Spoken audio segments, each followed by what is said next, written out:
నేను 34వ division corporator ఫామిదా గారి భర్తని రియాజు. గతంలో 15 నెలల క్రితం ఆదాల ప్రభాకర్ రెడ్డి గారు వాళ్ళ అనుచరులు మనం శ్రీధరన్న పార్టీ దూరంగా జరిగినప్పుడు నా మీద విపరీతమైన ఒత్తిడి తెచ్చి శ్రీధరన్నతో వెళ్లకుండా భయంకరమైన ప్రెజర్ చేశారు నా మీద. నేను 14 సంవత్సరాల నుంచి శ్రీధరన్న వెంటే నడుస్తుండా.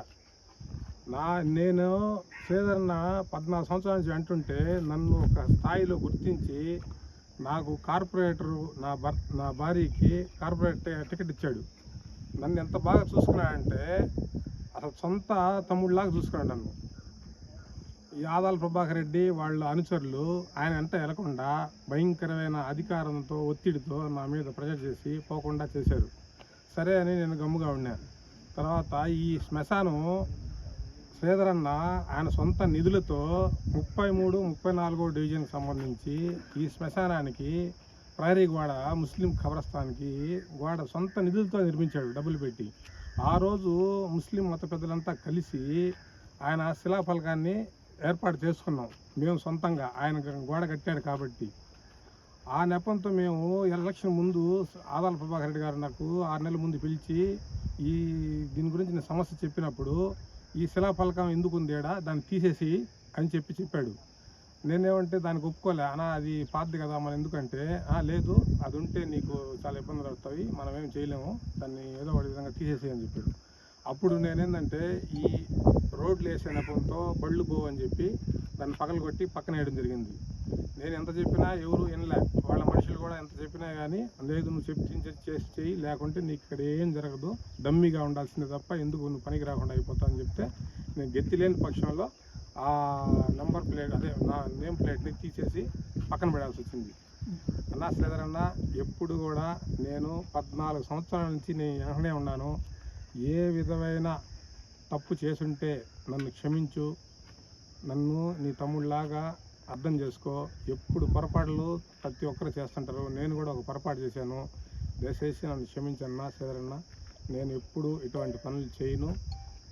నాకు ఒత్తిడి ఉండడం వల్ల నేను దీని గురించి యాక్షన్ తీసుకోవాల్సి వచ్చింది. శ్రీధరన్న 3 శ్మశాన వాటిలు ఉన్నాయి ఇక్కడ, హిందూ, ముస్లిం, క్రిస్టియన్ ఖబరస్థాన్లు ఉన్నాయి. 3 శ్మశాన వాటిలు ఉన్నాయి. ఈ 3 ఖబరస్థాన్లకి గతంలో కూడా శ్రీధరన్న ఆయన దగ్గరుండి వీటికన్నిటికీ స్థలాలు కేటాయించి ఆయన దగ్గరుండి ఇవన్నీ ముస్లిం ఖబరస్థాన్కి స్థలం కూడా కేటాయించాడు. కేటాయించి ప్రతి ఒక్కరికి ఇబ్బంది లేకుండా, హిందువులకు కానీ ముస్లిమ్స్ కానీ క్రిస్టియన్స్ కానీ ఇబ్బంది లేకుండా చేయమని చెప్పాడు. మేము చేసాము. అందుకని దయచేసి నన్ను క్షమించన్నా, ఇది తప్పు జరిగింది. అది కూడా చాలా ఒత్తిడి చేశారు కాబట్టి గతి లేని పక్షంలో మనం చేయాల్సి వచ్చింది. దయచేసి నన్ను అర్థం చేసుకోవాలని ఇస్తామని చెప్పాము. కానీ ఆయన శిలాఫలకం పెట్టాలని చెప్పి ఏం తీసేయమని చెప్పాడు. నేను టీడీపీ వాళ్ళ అప్పుడు వచ్చి గోల్ చేశాడు, ఏందా నువ్వు మా శ్రీధరన్న దీన్ని పెట్టుకున్నా అంటే నేను అప్పుడు ఎవరితో ఏం మాట్లాడలే, సైలెంట్గా ఉన్నా. అంటే అప్పుడు ఒత్తిడి వల్ల. ఇప్పుడు ఏంటంటే అలాంటివి ఏం లేవు కాబట్టి నేను మళ్ళీ సొంతంగా హ్యాపీగా శ్రీధరన్నది తీసుకొచ్చి నెంబర్ ప్లేట్ వేయించి చాలా సంతోషంగా చాలా హ్యాపీగా ఉండాలి ఈరోజు. ఆ రోజు స్థలం లేకుంటే ఇంకా ఖబరస్థాన్ ఏడా స్థలం ఏడా, ఆయన వల్లే కదా స్థలం నిలబడింది. మీ మీద ఏమైనా ఒత్తిడి తెచ్చారు ఎవరైనా? ఏం లేదు, నేనే స్వతహాగా అన్న ఎప్పుడైతే వచ్చాడో అప్పటి నుంచి కాసుకొని ఉండా. అన్న ఇట్లా జరిగింది కాబట్టి నువ్వు ఎప్పుడు ఈ విషయం చెప్దామని కాసుకొని ఈరోజు మనకు అవకాశం వచ్చింది చెప్పేదానికి. అప్పుడు ఒత్తిళ్ళు భయంకరంగా నువ్వేం చేస్తావు, ఎడ చేస్తావు, నేను ఎంత చూస్తావు, చాలామంది మమ్మల్ని బెదిరించి భయపెట్టున్నారు కాబట్టి మేము గమ్ముగా సైలెంట్గా ఉన్నాం. ఎప్పుడైనా సరే నేను చేసిన తప్పు ఇది. ఒత్తిళ్ళు తెచ్చి బలవంతంగా ఎవరిని రాజకీయంగా చేయకూడదు. ఇప్పుడు మంచి చేసిన వాళ్ళు ఇప్పుడు ఈరోజు స్థలం కాపాడింది ఎవరు? శ్రీధరన్న వల్లే కదా స్థలం నిలబడింది. మీరు ఒత్తిడి తెచ్చినంత మాత్రం చెప్పాము, నిజం ఎప్పుడైనా తెలియకుండా పోతే. అందుకని ఎప్పుడైనా మీరు కూడా తెలుసుకోండి దయచేసి. ఇటువంటి పనులు మీరు కూడా చేయబాగనని కోరుకోండి. చెప్తున్నా 14 సంవత్సరాల నుంచి నేను వెనకనే ఉన్నానన్నా. నేను ఒకరి ఒత్తిడి వల్ల, కొంతమంది ఒత్తిడి వల్ల, ఆదాల ప్రభాకర్ రెడ్డి గారి ఒత్తిడి వల్ల నేను ఈ పని చేయాల్సి వచ్చింది.